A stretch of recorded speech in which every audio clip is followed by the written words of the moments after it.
Today, we're joined by José Ignacio González, Director of Market Research and Consulting at real estate services firm Cushman and Wakefield. Thanks for being here today, José. Thank you, Peter, for the invite to this session. It's a pleasure to me being here with you in this short interview. So, José, can you describe the changes that Latin America's commercial and office real estate markets have seen over the last year? Which markets have suffered the most and which have performed strongly despite the pandemic? Of course.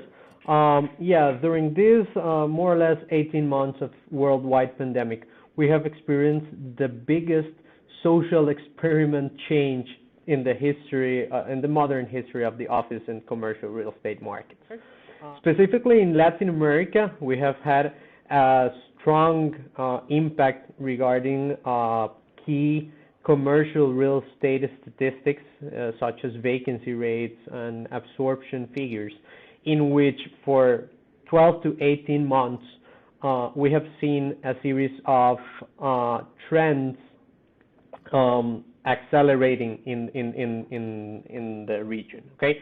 For example, we have seen offices not being used for several months, like never before in modern office history. And we have seen absorption figures going to all-time low levels, right? So this has generated an acceleration of trends that we have been seeing even before pandemic, such as a modernization of the real estate market, such as some changes in the workplace strategy of companies, and continuously asking ourselves, why do we come to the office? Which activities are better performed in the office or in my home or in third places, such as co-working spaces, such as coffee shops, such as in the beach, in the mountain, in several other places that before the pandemic were not even over the table as a discussion topic, right? So this has generated, as I told you, a series of impacts in key commercial real estate trends. But the most important thing is that far from the office has disappeared or some of these news that were in some media prior to the pandemic or starting the pandemic, we have seen a transformation and an evolution of the purpose of the office. And I can say that it's now regarding innovation, teamwork, and collaboration. I think that would be three of the main purposes of the office that the pandemic has come to increase the importance as part of the discussions in the real estate market.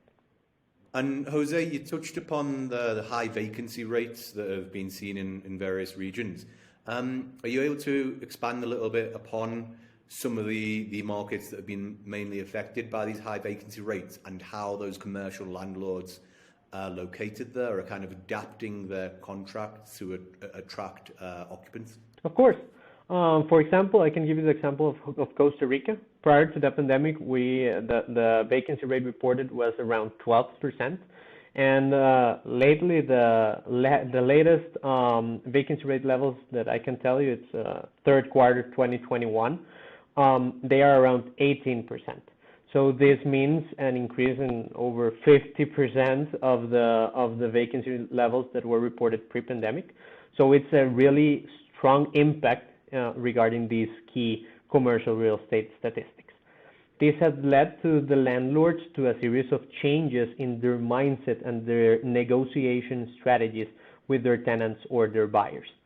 For example, they have worked more with a flexible mindset in their negotiation processes, and this is not only regarding prices, but also other important lease terms. For example, I can mention higher tenant improvement allowances that before or prior to the pandemic, and also they are more open to, for example, financing some of the improvements that the tenants need to do in their spaces, for example.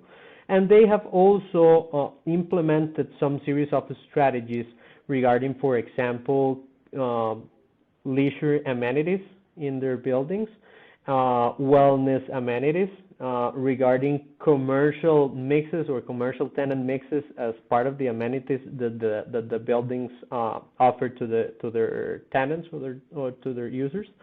So it has, as I mentioned before, it has accelerated some of the trends that we were watching before pandemic. That they were moving in a slower pace.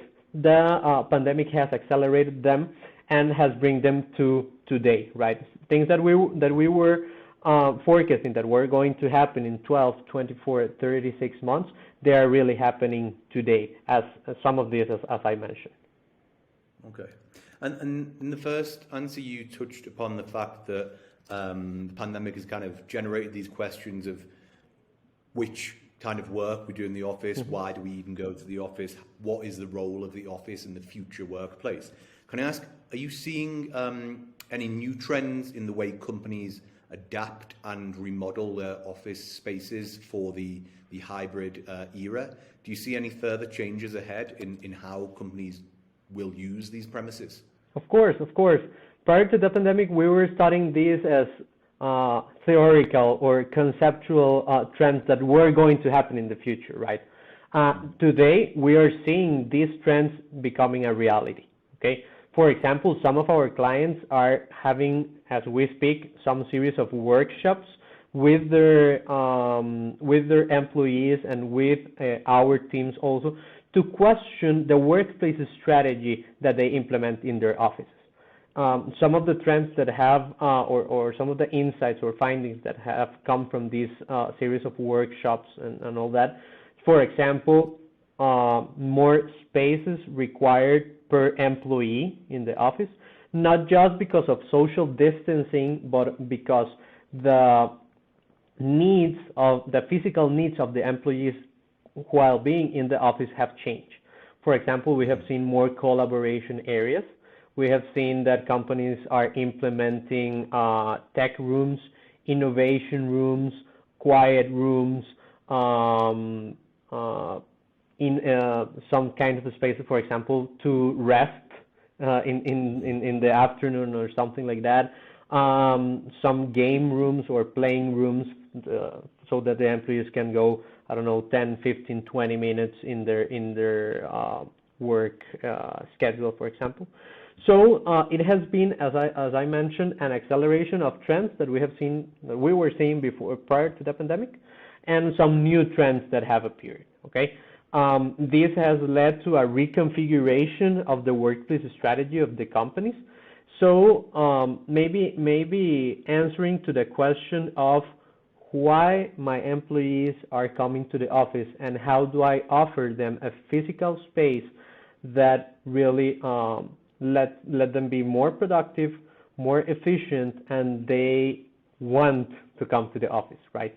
So this is part of the questions that the companies are making themselves and are working on together with also our teams of workplace strategy and transaction strategy too.